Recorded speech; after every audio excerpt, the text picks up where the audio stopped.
This is a 1988 Lakewood Model 223 20-inch box fan. I picked this fan up from a thrift store for I think $7 around 5 years ago.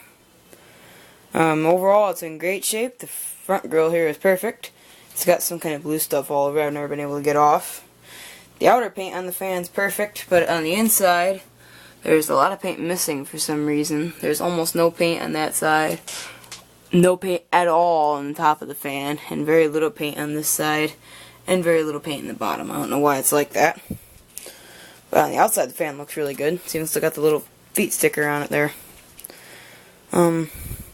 This fan is nowhere near as good as the second and first gen, of course, but it's still a million times better than any fan they make today.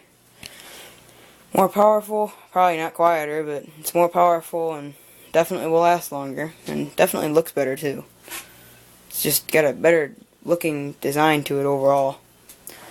This thing's one of my favorite Lakewood box fans just because my grandma bought it for me, and for the fact that it just runs really, really good. But anyway, that's it for this video, so as usual, thank you guys for watching, and I hope all you guys enjoyed.